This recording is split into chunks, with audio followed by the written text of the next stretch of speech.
thinking about self-care, I really wanted to hone in on one key issue. There's, of course, a lot of literature out there about uh, techniques and methods for self-care and mindfulness as it applies to maintaining a good psychological and mental space in our professional lives. We're not going to dig a whole bunch into that. So there's a literature review that was conducted looking at, or a database review looking at all of the ethical violations that were reported to the CRCC over a 10-year period. And of the substantiated ethical violations, the third most frequently substantiated or reported substantiated violation was allowing personal problems to lead to inadequate work performance. Um, so,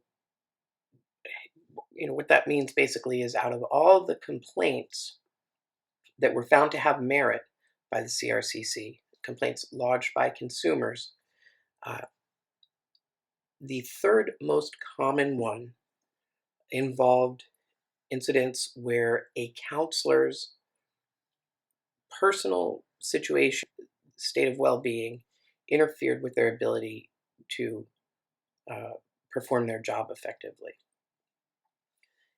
To me, that's fairly striking and points to the fact that rehabilitation counseling and really helping professions in general can truly be stressful, and that we don't often give self-care the attention it deserves.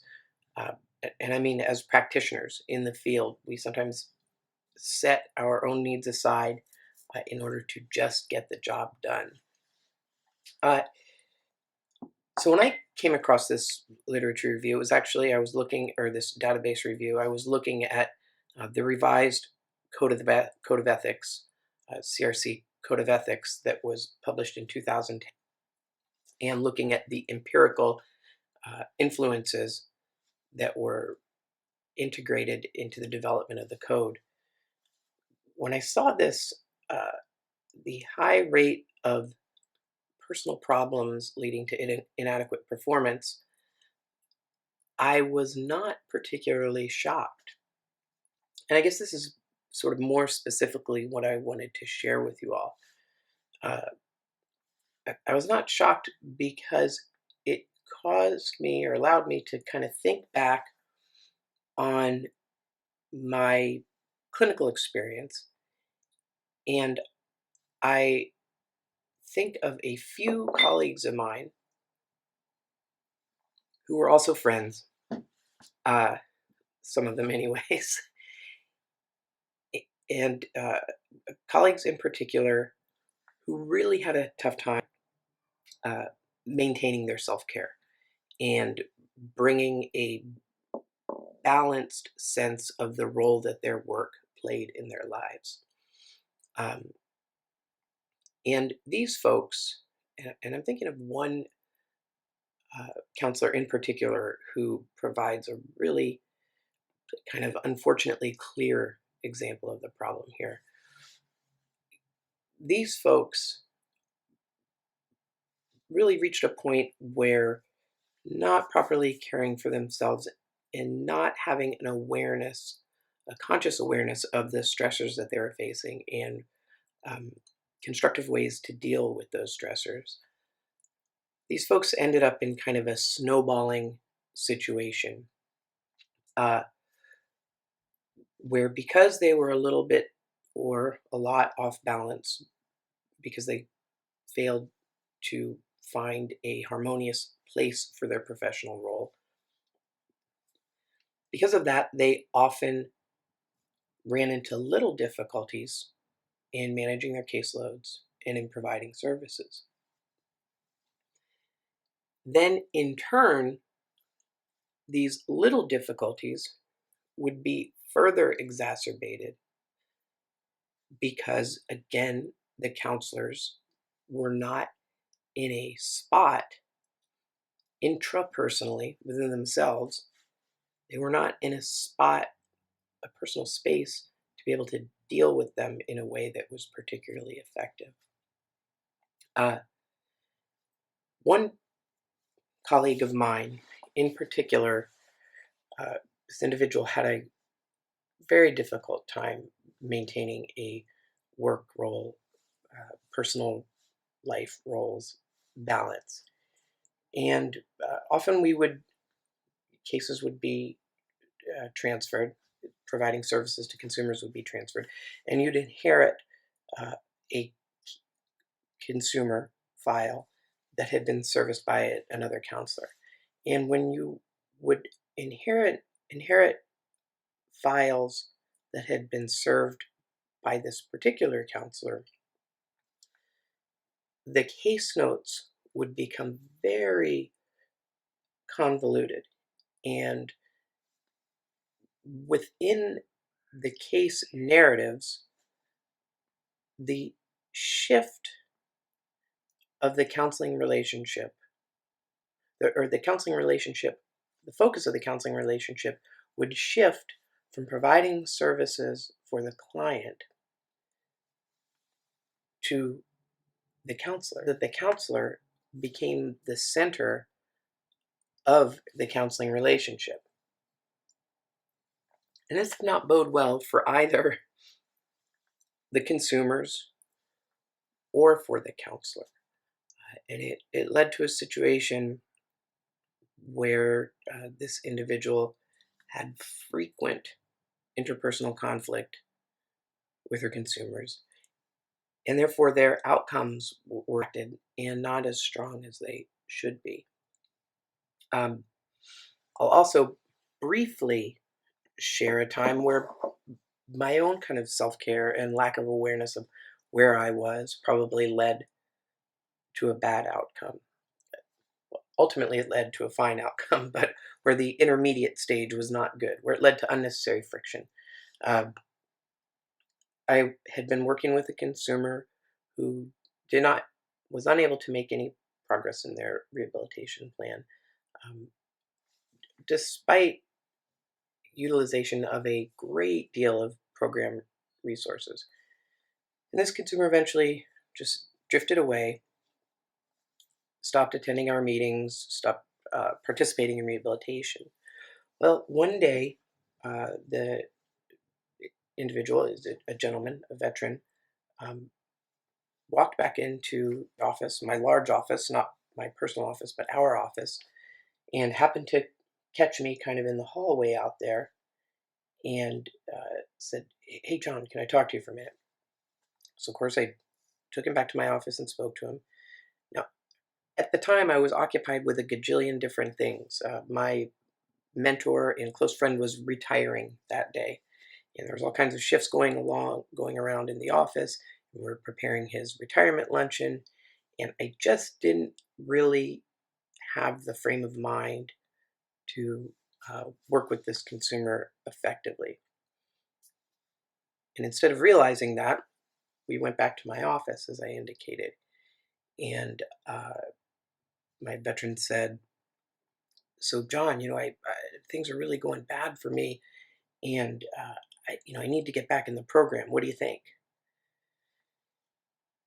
And I had his electronic file up, and I actually spun it around for him, speaking in a polite and respectful tone.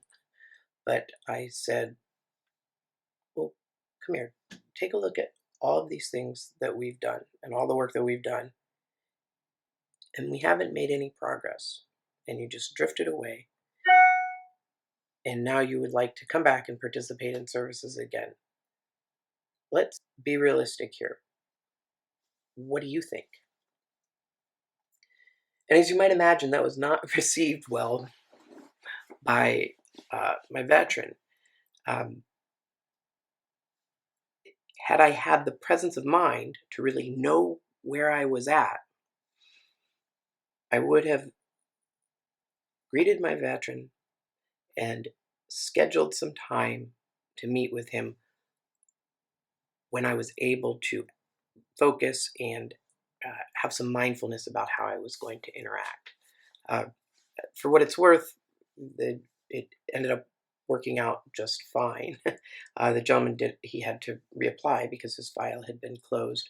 Um, he worked with a colleague of mine, and he actually, as far as I know, completed a teaching program and was successful.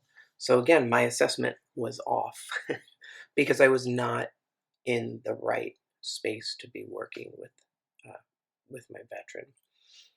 So really, that's what I wanted to primarily underline, that both the research and my own personal experience show that when we're not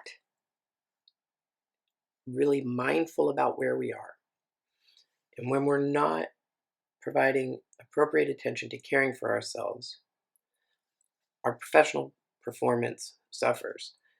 It may seem obvious and like a point that we could kind of set aside, but the effects can really be profound.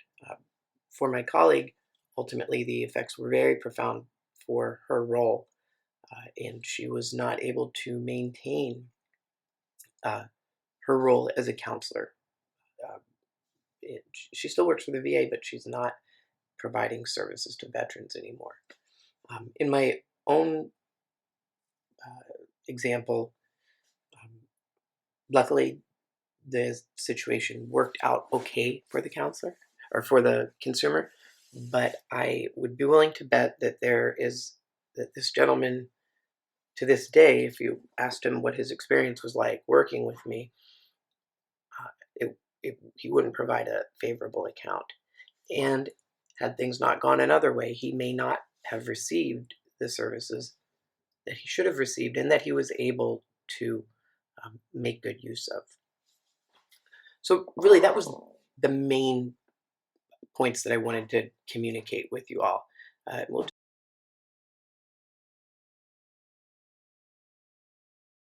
pull other slides, um, pulling some ideas out of the literature. Um, yeah, here, Sapienza and Bugental, I'm not sure if I'm saying their names right. I always take a guess at them.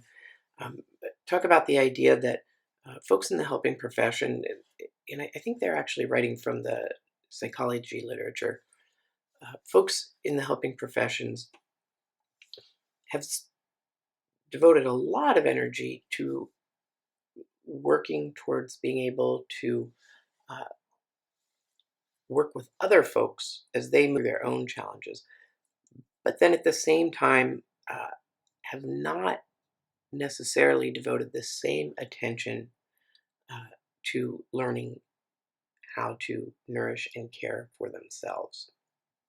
Um, Again, it seems like a fairly obvious point, but one that is worth considering and focusing on a little.